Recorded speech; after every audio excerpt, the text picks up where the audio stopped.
Ada tadi di bawah pohon nangka, bukan di situ kali pohon nangka kan? Kita ke situ ya.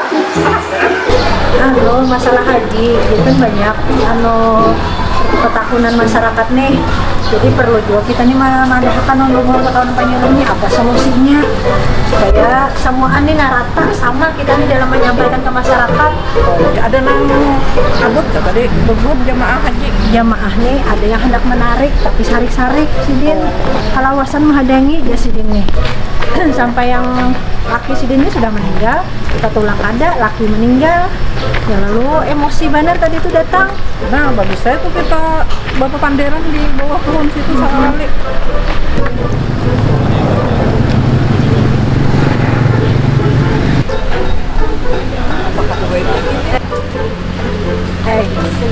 Tadi waktu kami di muka tuh ada jamaah, jadi jamaah nih sarik-sarik datang nih.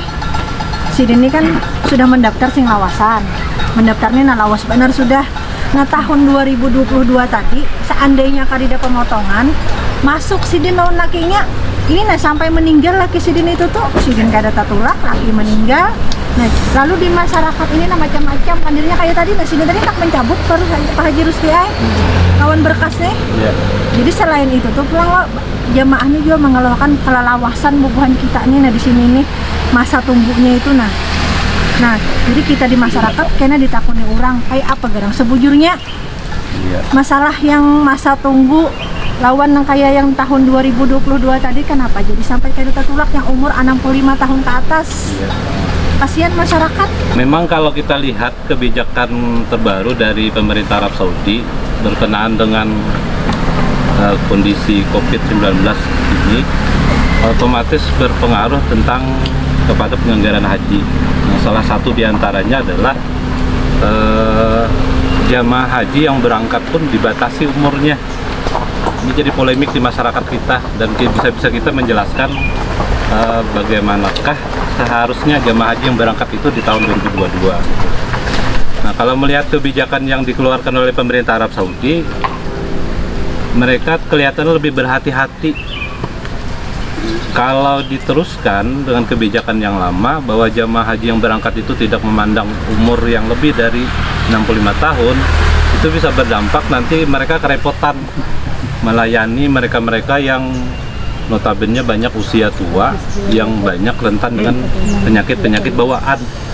Nah, ini berpengaruh dengan penyelenggaraan haji di sana. Nah, oleh karena itu, pemerintah Arab Saudi mengeluarkan kebijakan baru khusus di tahun 2022 ini. Kadang Pak, memang deh. Jadi itu Arab Saudi, Ya. lain Indonesia. Kan. Jadi kebijakan 65 tahun ini memang keluar dari pemerintah Arab Saudi. Karena ampun wilayah itu ampun pemerintah Arab Saudi, maka otomatis kita pun harus mengikuti kebijakan mereka. Mereka kan antisipasi kalau dibiarkan orang yang umur 65 tahun lebih itu yang rentan dengan bawaan penyakitnya masing-masing itu berisiko pelayanan kesehatan haji pun juga akan lebih besar tanggung jawab mereka dan mungkin kerepotan mereka melayani jamaah haji. Dan terbukti dengan umur 65 tahun ke bawah ternyata jamaah haji kita kan bisa di-press yang kondisi kesehatannya ibaratnya tuh rentan sekali bisa diantisipasi dan ternyata banyak jamaah haji kita yang datangnya ada terlalu banyak masalah kesehatannya aman-aman aja itu kan, kemudian yang meninggalnya pun juga tidak terlalu banyak kelihatannya itu karena pembatasan dari umur 65 tahun ke atas yang tidak berangkat yang notabene mereka banyak membawa penyakit bawaan. Nah jadi kita bisa memahami kebijakan Arab Saudi seperti itu karena memang mereka mengantisipasi dengan kondisi COVID-19 itu berpengaruh dengan penyelenggaraan ibadah haji. Kita berharap mudah-mudahan di tahun depan dengan COVID-19 yang sudah menurun kondisinya, mudah-mudahan penyelenggaraan ibadah haji tahun 2023 kembali seperti semula dan umur 65 tahun ke atas pun juga mereka mendapatkan prioritas untuk berangkat ibadah haji. Nah harapan kita seperti itu. Mudah-mudahan kita berdoa kebijakan pemerintah Arab Saudi yang tahun sebelumnya ini akan berubah bagaimana kebijakan yang sebelum-sebelumnya yang normal berangkatan haji kita mendapatkan alokasi kuota sebanyak 221.000. Nah, mungkin itu penjelasan sekilas dari Ulun. Oh, kayak itu. Jadi kita nak menjelaskan non masyarakat selaku penyuluh nih. Nah, aturan nang bujur nang kayak apa. Ya. Nah, itu yang perlu disampaikan karena masyarakat kita banyak yang kada paham. Jadi penentunya bukan orang Indonesia lah, Pak Rusli lah. Nah, Saudi jadi yang gitu, menentukan itu adalah dari Arab Saudi. Kita mengikuti aturan mereka gitu. Iya. Lawas tuh Yang lawas. masa tunggu nih, nah lawas Nah, benar. kemudian yang kedua juga masa tunggu jamaah haji yang berangkat memang juga jadi polemik di masyarakat di sekitar kita. Ini bisa-bisa kita aja menjelaskan. Karena batasan kuota haji yang disediakan untuk Indonesia cuma 221.000, maka sebatas itu pula lah kita harus memberangkatkan mereka di jamaah haji Indonesia kan. Nah, dari melihat masing-masing provinsi ada masa tunggu yang berbeda-beda. Khususnya dari Provinsi Kalimantan Selatan sendiri sudah luar biasa, masa tunggunya hampir 38 tahun.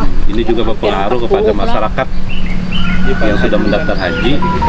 Rasa kelawasan sudah menunggui jadi gitu. Nah, kalau mereka yang memang daftarnya usia muda, mereka tidak jadi masalah menunggunya. Tetapi bagi mereka yang mendaftarnya usia sudah tua, itu jadi polemik juga di masyarakat kita. Iya. Menunggunya bisa keburu umur. Iya, Nah, ini kada juga memungkinkan bisa kita menjelaskan, dan kita berharap mudah-mudahan tahun ini. kebijakan pemerintah terbaru nanti, dulu pernah mengemuka bahwa pemerintah Arab Saudi akan mengeluarkan kebijakan baru bagi jamaah haji usia lansia. Mereka pun ada semacam prioritas, bukan masuk dari alokasi kuota reguler, tapi ada alokasi kuota tersendiri bagi jamaah haji usia lansia yang notabene usia di atas 65 ke atas. Nah, mungkin mudah-mudahan kebijakan itu terrealisasi. Amin. Sempat juga mengemuka kemarin itu pada saat pertemuan di bagian haji, ada berapa persen ya alokasi khusus jamaah haji lansia. Haruslah itu iyalah kita tuh bujur lah tahun ini nih, ujar bunyinya kita nih umur yang 65 tahun diprioritaskan berangkat tahun yang untuk 2023 nih, bujur juga iyalah. Ya, memang ada juga beredar di media-media sosial kan, umur 65 tahun ke atas itu akan diutamakan berangkat. Mudah-mudahan kalau COVID-19 ini berakhir, tidak ada lagi mengemuka, aman-aman aja, mungkin kebijakan yang lama itu akan dikembalikan. Dan mungkin juga nanti jamaah haji yang usia 65 tahun itu insya Allah yang sudah masuk porsi hajinya lebih diutamakan berangkat gitu. Intinya kita bisa memadahi ke jamaah, jaga kesehatan aja. Jangan sampai yang sudah daftar yang mungkin 3-4 tahun lagi berangkat mundur hendak berpindah ke umroh, jangan dulu. Kita tidak tahu kan kebijakan pemerintah Arab Saudi nanti ke depannya kan bisa menambahi alokasi kuotanya berapa gitu. Nah, itu yang kita dipadahiakan ke jamaah, jangan Yang kita ingatkan ya kalau masyarakat tuh yang hendak berangkat apalagi haji. kan kewajiban haji ini kan bagi kita tuh sekali seumur hidup wajib. Kita doakan ya kalau mudahan bagus. Bisa aja ujar harus ya ujar pemerintah Arab Saudi bukan Indonesia aja berataan. Masih benar tuh. Artinya ada mustahil ya. Ada Masa tunggu tuh sekitar 35 tahun. Kalau berarti kalau untuk anak, usia anak itu yang pantas, yang boleh mendaftar mulai sekarang tuh usia berapa? Kalau aturan yang terbaru ini kan pendaftaran haji itu sudah dibatasi umur 12 tahun.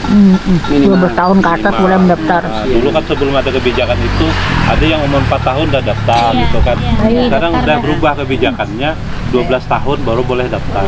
Jadi kalau kita orang tua sudah daftar, anak belum, tuakan dulu umurnya. Bandang 12 tahun. Di atas 12 boleh mendaftar. Nanti walaupun nanti pemberangkatannya orang tuanya masuk porsi, dia mungkin secara nanti bisa mengajukan permohonan karena anak yang sudah didaftarkan terpisah berangkat, anak disatukan berangkat bersama-sama kan bisa itu. Kebijakan pemerintah nanti ada seperti itu.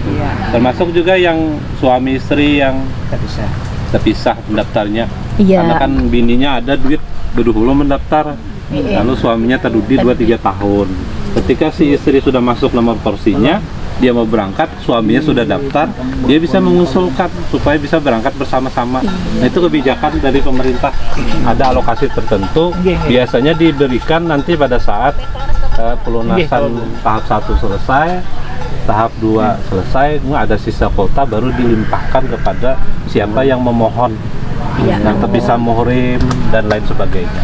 Nah, itu Memohon kebijakan. nanggasan tadi, keberangkatan. Ya Allah karena bininya anak berangkat. Nah, itu banyak kan yang tidak paham lalu menunda, ada yang mencabut karena laki lu belum masuk ya.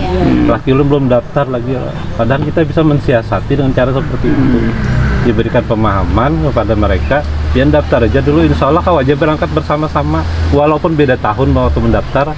Tapi kalau nanti pas masuk nomor kursi si istrinya, dia bisa ngusulkan suaminya supaya jangan terpisah mahram. Ada kebijakan itu sebenarnya. Jadi kayak itu Pak Haji Ruslilah. Ya. Jadi kita sudah dapat informasi. Kami makasih benar Pak Haji Ruslilah. Jadi nyaman kami kawa menyampaikan ke masyarakat. Jadi kayak apa gerang sebujurnya nih kebijakan-kebijakan pemerintah ini.